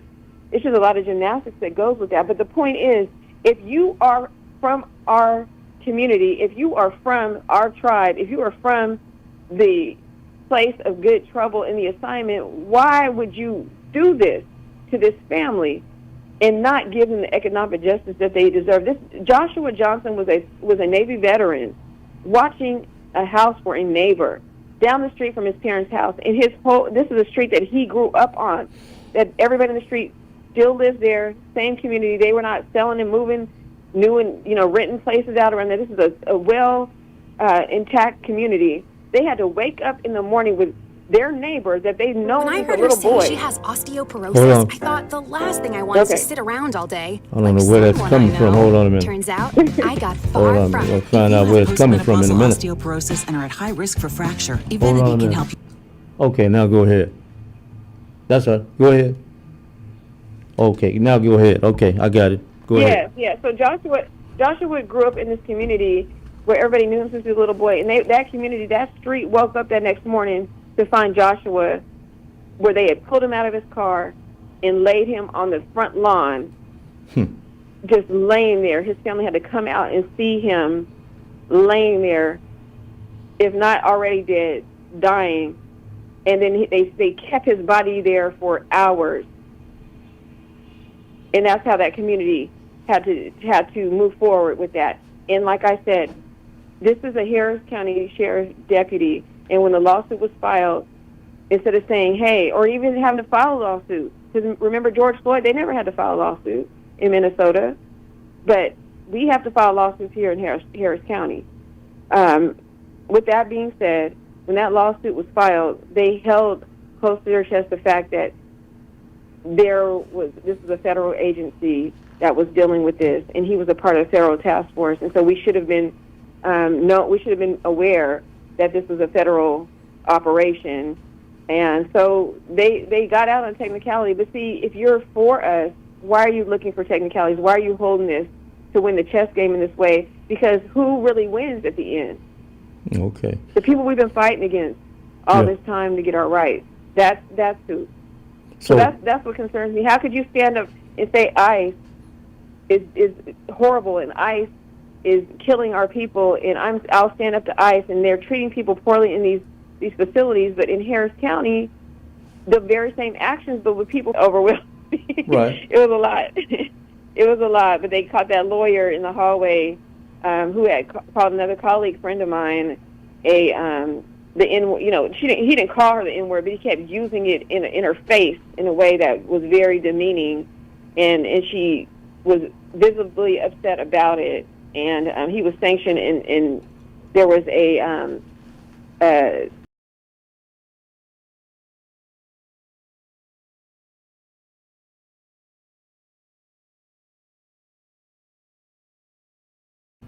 and pay a $50 fine, I believe. But the judge suspend that if he wrote an apology letter to the court and to the lawyer, right? Which I don't agree with. But anyhow, that was a colleague of mine. And I'm very proud of Dr. Matthews and Quanell and Attorney Brenda for bringing this to the public eye. But yeah, that's what I'll leave you with: is look at both of those interviews, and so you and in the end, then you encourage people to go vote in the congressional district 18 race. Oh yeah, if you live in the district, of course, it's important to do that. I think that it's also important that you do your research. If you don't feel 100% confident, don't blindly vote. Just make sure that it's better.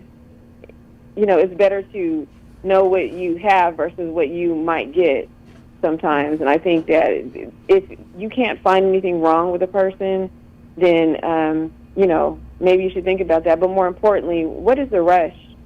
What's the rush for the change of the guards at this moment? Why can't the changing of the guards be in 730 days when Trump's term is over? Because that's how long this position is. It's for 730 days. Why does it have to change now? What is the urgency? Why can't it wait? And that right there should cause people to pause and say, you know what, if we're wrong, we'll be really wrong. But if we're right and we vote for Al Green over Menifee, then at least we know what we've already gotten, and that's somebody that's been standing up for us. But if we're wrong, it could really hurt us for a long time to come. And we can wait 730 days on that. But after 730 days, I don't believe that Al Green would come back and try to reclaim that spot. I can't see that happening if he is unsuccessful with this. But I can imagine that Menifee would if Al Green were to retire after the 730 days. Okay. Thank you. Well put. Thank you very much. You're welcome. Keep up the great work. Thank you for having me, and thank everybody for listening. I that's listening out there. All my friends that are listening. I hope everybody has a safe, wonderful Memorial Day weekend and is blessed and protected out here. All right. Thank you. Bye-bye. All righty. Bye-bye. Okay. Attorney Yamika Lewis with some thoughts about the NAACP, the student athletes, a possible boycott, the Congressional District 18, and a number of other things. Caller, you're on. Hello?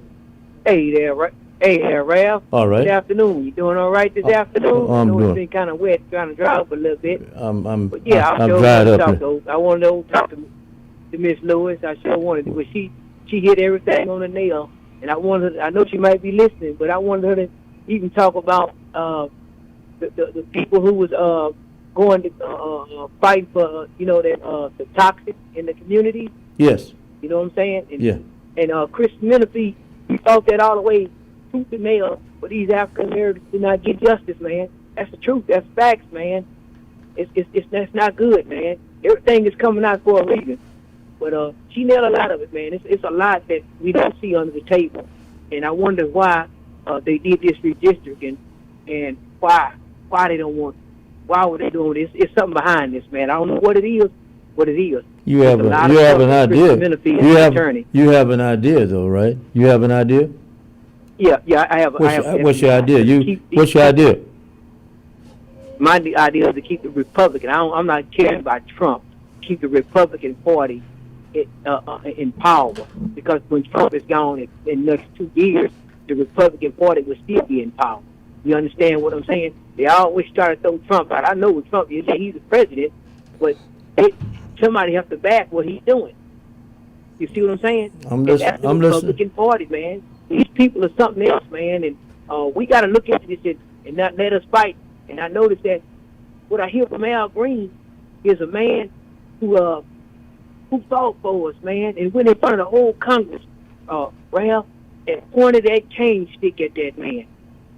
Pointed it at him and told him. What did that mean to you when you saw him do that? That means that what he go on his record alone. He said he's fighting regardless if you vote me out. If the Congress and President was trying to impeach him, he still did it.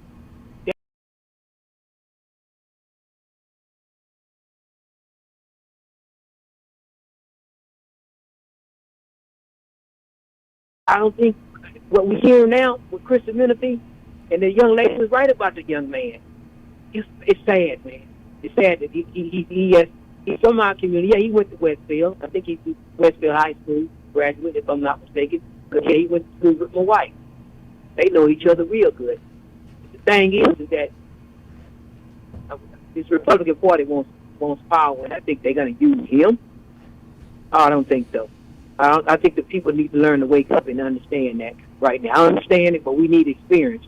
That's what we need in that office is experience. We don't need no one in there playing, especially in Congress. You know what I'm saying, Ralph? And then speaking of these, what you say, the NAA about these young boys. Wait, hold it. We owe it to the NAACP to get their name right because of what they've accomplished over the years in our regard. But go ahead, we got that now. Okay, go ahead. Yeah. Sorry about that. But what I want to say is that I love what they're doing, and when I hear things like that, Ralph, because I remember, you're right, they didn't want us to go to those schools. They fought for us. They also had a script with what's the owner of the Cowboys, the owner Jerry Jones, had a picture where they were trying to segregate the black people trying to go in school. He was alone one of those people that just didn't want them segregated. Didn't want the black kids at that school. But my thing is, if we had a great thing going on, when Deion Sanders took that stage and went to Jackson State, I understand all the things he went through, but that ABC, NBC, CBS, all the sport, everybody had us. We were looking good. These brothers were going to all these HBUs. They were filling up. It was packed, everything. But that money is something else, man. I hate to say it, man. That money is something else, man. Because we had it. We had a good thing going. We sure did. Believe it or not, I don't have time to get into it now. We still have a great thing going on. You notice I said great. We still have a great thing going on in regards to HBCUs. But the HBCUs, one problem they have these days, when they bring in these people from the outside who have no clue of the history of the HBCU that they may be employed by, other than just picking a damn check up, they need to do a better job in hiring people. But I got to go get these others in. Thank you. Let's get on another one here. Caller, you're on. Cool. Thanks. Yeah. Thank you. Hey, listen. The attorney, she made some good points. Some I agree with, some I don't agree with. And I was looking at Garvey, right? Garvey made the comment, and he aligned himself with Malcolm in this way, Malcolm X. He made the comment that he would rather deal with the KKK than, at the time, the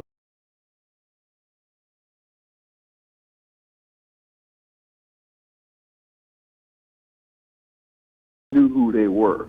Right. Versus, as the attorney suggests, and Malcolm outlined, and he talked about the fox versus the wolf, right? Right. So, so that's kind of how I look at that situation. It's not surprising because people have ambition, right? Right. I've run into very few people with no ambition. Most people have some, and most people have more than one ambition. I encourage the youngsters to have more than just one thing you want to do. Right. So when you deal with these individuals in these spots, when you ask the question, well, why would they be so guarded and not as transparent? My answer is that a lot of people have ambition. And if you have and then when it comes to that case, I almost got the impression there was some personal animosity going on between the attorneys. That may have led to some of that decision. That's just speculation, right? Right, but it's always going to be, people have feelings. I can say that I'm not endorsing anybody, but I have feelings. Now, I may be able to hide the feelings from you all to a degree. Right. Then again, I may not be able to but I have feelings. If you've been knowing, so people are always going to have feelings, and we're going to take sides in most cases. Think about it. Yeah, and then when you talk about taking the side of the NAACP position that athletes should boycott states that have gerrymandered, in their opinion, representation away. Right. And I heard the attorney answer, but here's my approach. Okay. Go ahead. I would not advise somebody to do something if they could not win. Right. Okay. Right.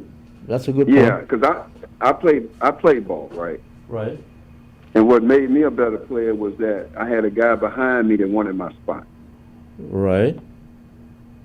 So the idea that these athletes, could boycott and make the university suffer in the near term with all these athletes out there to take that spot, I don't think in the near term, I don't see that working in the near term. Well, see, I haven't gotten into it, but the transfer portal has hindered a number of, in my opinion, an outstanding number of young men and young ladies in recent, right now, is current. But what my point is, though, and that's why I gave it an example, you've got, when these if you got a youngster that, and you all are thinking about doing that, you've got to make sure you have the right people giving you some advice. I mean, if people could leave from down here, if people could leave the South in the 1950s and 60s, you had a Ben Wilson. Ben Wilson came out of Aldine Carver High School. Ben Wilson didn't really want to leave Texas. Came out of Aldine Carver High School. This is when Aldine was black and white. Aldine Carver was the black school. Aldine was the white school.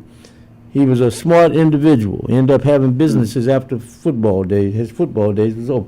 He went to USC out of Acres Homes in the 50s, 1956. Yeah, And he so, must have been a great.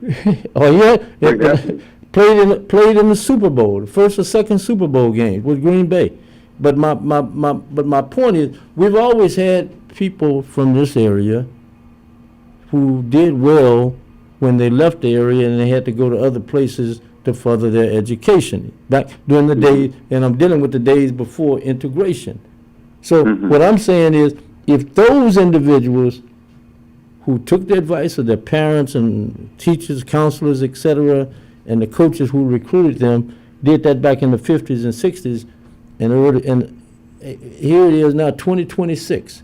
If you are an outstanding athlete, in my opinion, and some kind of way your people have gotten to you, and you don't want to play in this particular area, and you want to go to school somewhere else, you can do it if you do it right. But you got to have the right advice, is what I'm saying.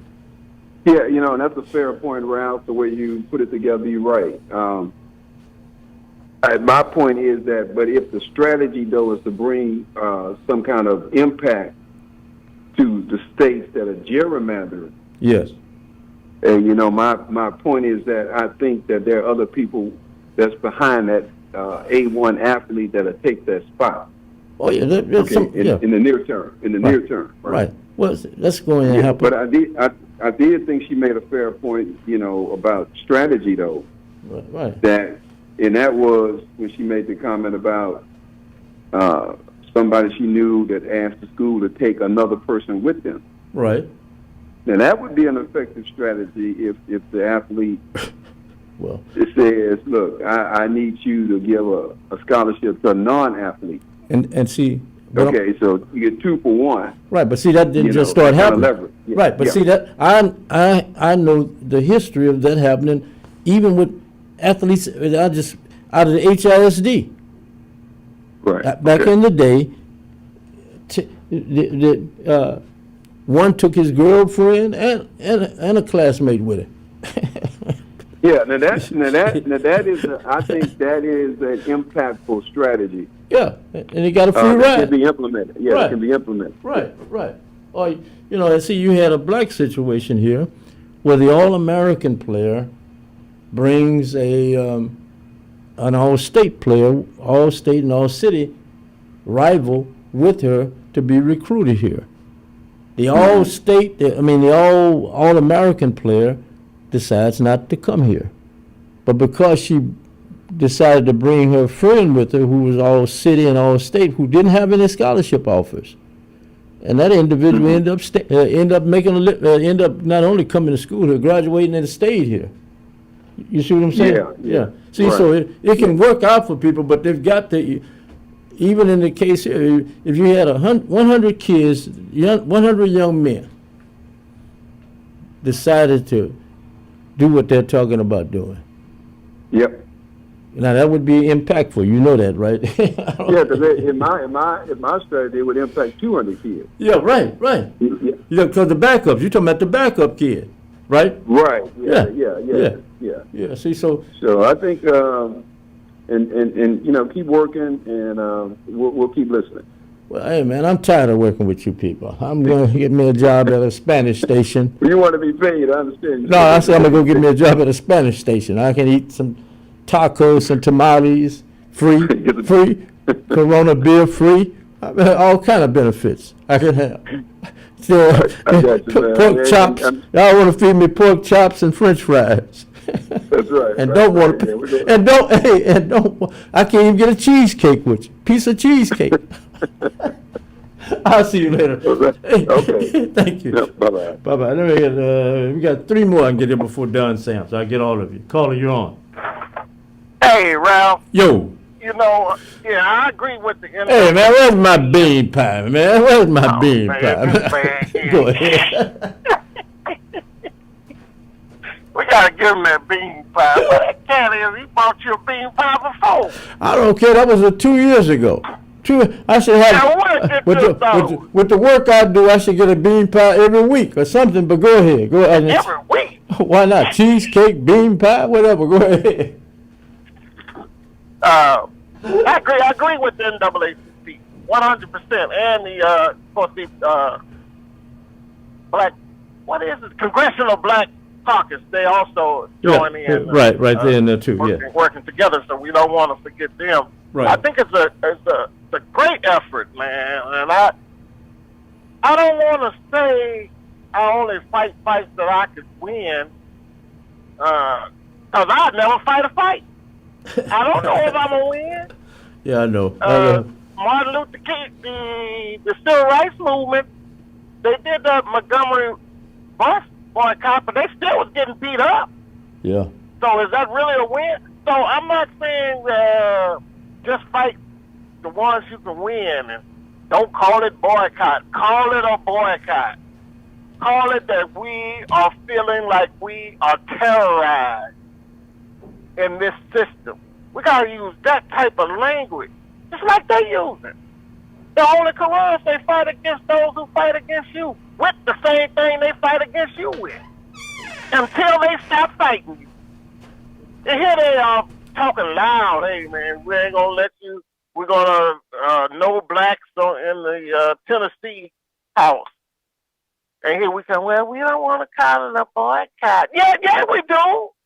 We want to call it a boycott. We want to call it a boycott against the system of racism, white supremacy, because we are feeling terrorized. No, don't be here talking about the new Jim Crow, none of that kind of stuff. Say this is racism, white supremacy. So we ain't got to get hung up in the language, new Jim Crow, cotton picking, this, that. No, we have to talk clear language as if we were scientists, and those scientists are feeling terrorized by this system. No, go ahead. No, go ahead. I'm listening to you. And I would go a step further, but I agree with the NAACP because we want to speak with one voice, hopefully. But I would say the academics too. Yeah. Not just the athletes. We don't even want to send our academic students to you. Fact of the matter is, we don't even want to go on the West Coast. We want to go to Texas Southern, Prairie View, Howard, things like that. Well, that see, will send you bring major. right. You bring up an interesting point. But see, the other thing, the earlier I mentioned something about the HBCUs. They have to do a better job, in my opinion, of marketing or pushing their product. I agree. They don't push what they have going on. But one reason, okay, Deion Sanders comes to Jackson State, And you've got 4 Hall of Fame football players who've come through Jackson State before him.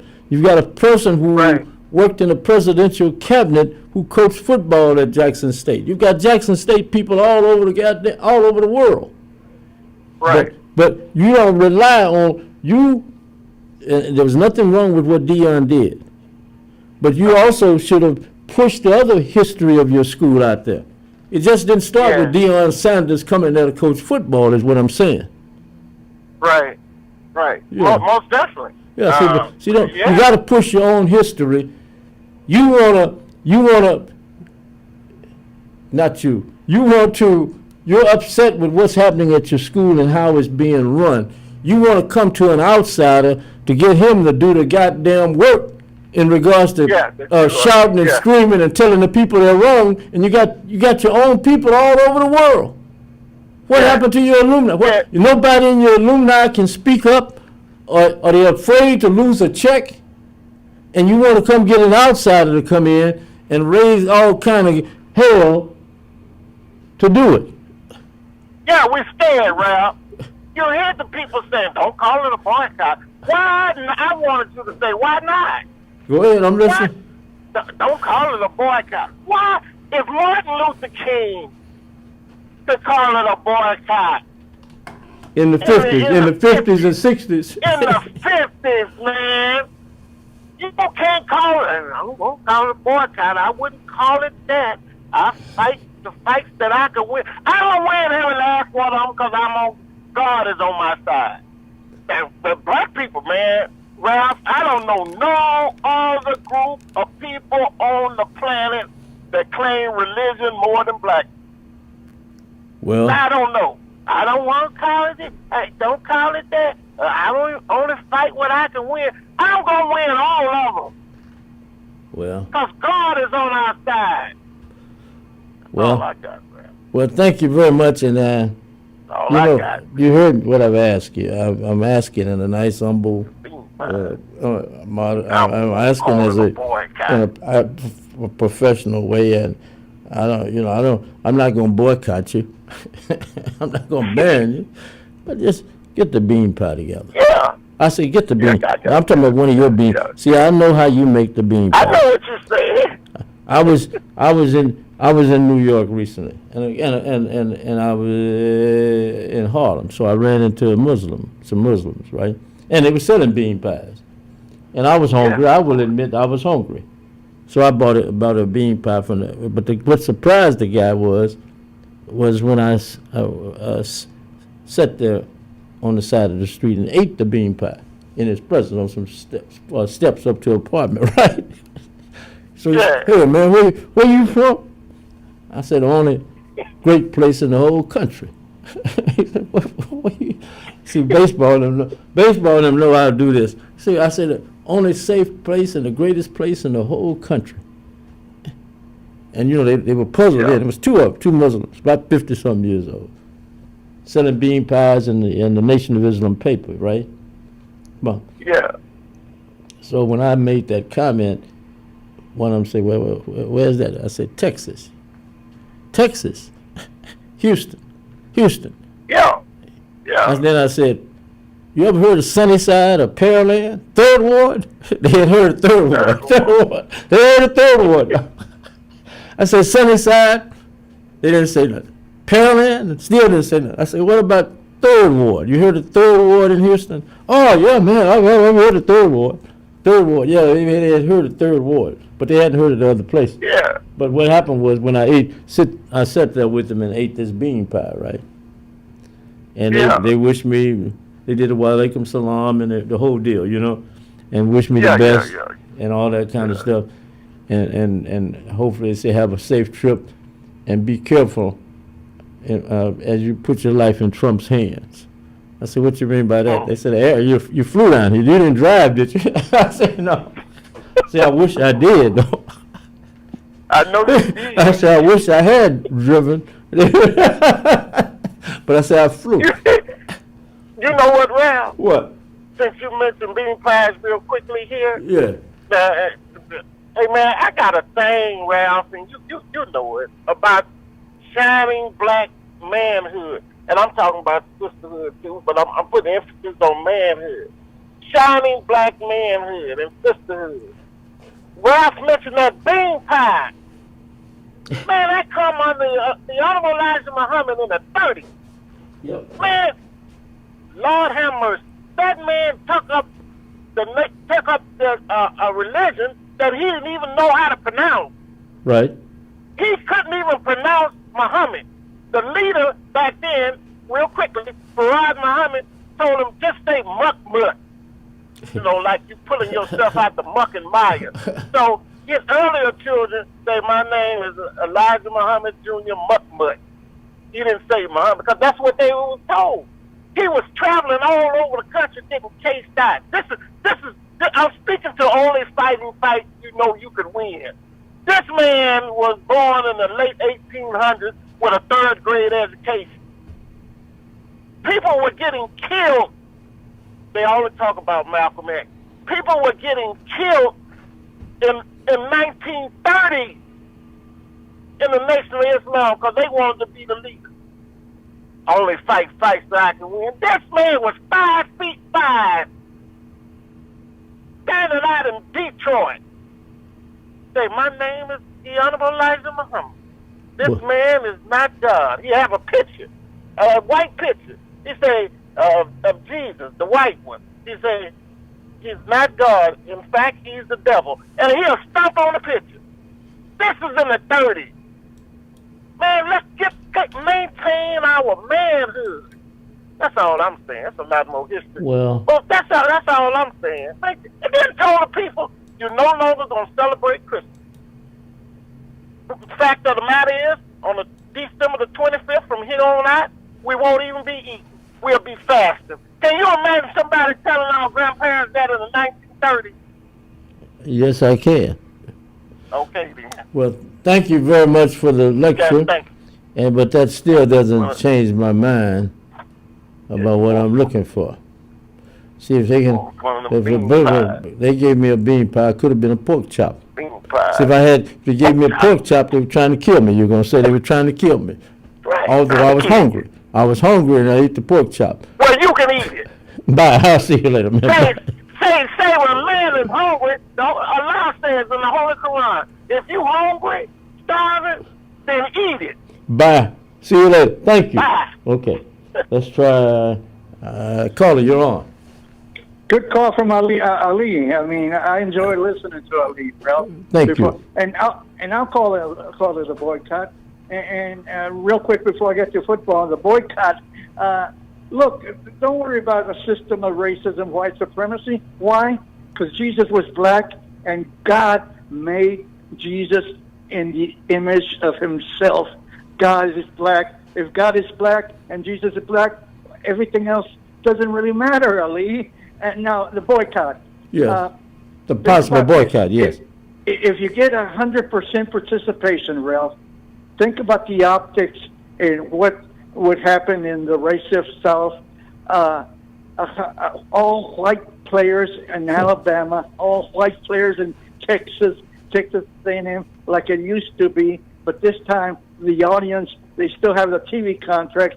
How would white people react when all their teams are white and the other teams from the West Coast or the Big Ten are killing them in the score, 77-0, Ralph, and they can run up the score if they want.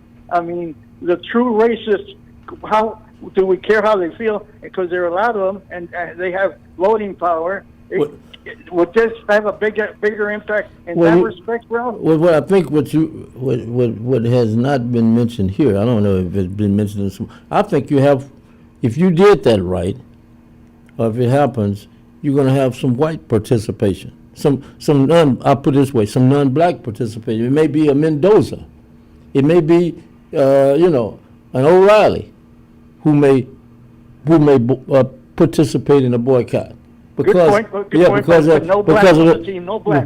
Because of their relationship also with the blacks. Think about it. They grow up with each other now. And they play with each other in youth football all the way up through high school and junior and middle school. So it wouldn't surprise me if there were some whites if whites and other people of other nationalities could help participate with Dr. King and Abernathy and that group back in the day, and they lost their lives, men and white men and women, I think I think you'll find, and we're only talking sports now. We're talking about football. Yeah, right. But they would still have a team, Alabama, unless nobody wanted to participate. But more than likely on their team, you would have no blacks in the state of in the Texas Longhorns like it used to be, and they would still be televised. And how would the people react, Ralph? The white people. Well, but see, I think what you're going to have, Texas Mike, you're going to have all blacks are not going to not go there. Yeah. I did say 100%. They're not, all of them are not going to go there, but what you're going to have also, imagine you're losing an Earl Campbell type guy, or say a Lawrence Taylor type guy. You're losing them to a Big Ten or Pac school on the West Coast. You lose Lawrence Taylor, instead of being in North Carolina, he goes to Michigan State, and Earl Campbell ends up at USC. If they miss those kind of people, I'm talking about that's when you're going to see some screaming and hollering going on. Yeah, and I was exaggerating. I know you were. You never get 100% participate on anything, Ralph. No. But if it happened, imagine how that would. Right, and see, think about this. See, think about, let's just say that this started happening, and you've got black coaches, black alumnus working at these universities. Still love their school. They went to Texas. They went to Tennessee, Georgia. They're gonna still fight to get that athlete to their school. I don't care what's going on. From their school, yeah. I don't care I don't care what's happening in the red states. You're gonna always have somebody say, "Hey, now wait a minute, Texas Mike, you can't leave. Let's see what we can do to keep you in Texas." How do you say no to Earl Campbell or Herschel Walker if they want you to go to their school, Ralph? Right, and they come in with a suitcase. Yeah, I got you. Or Cash App or Zelle or whatever they got going on. You know what I'm talking about.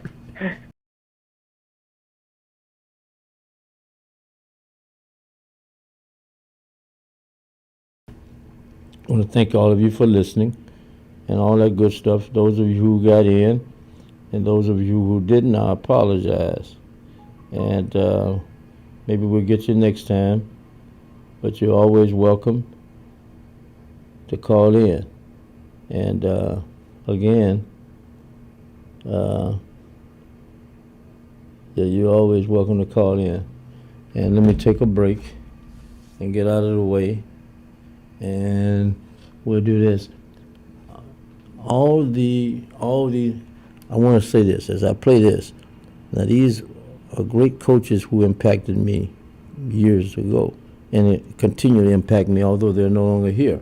But there are coaches who impact me right now, and I'll do one of those. There are coaches who impact me now, but I'm going to remember these coaches from the past who impacted a younger Ralph. Ralph Cooper has covered the legends of HBCUs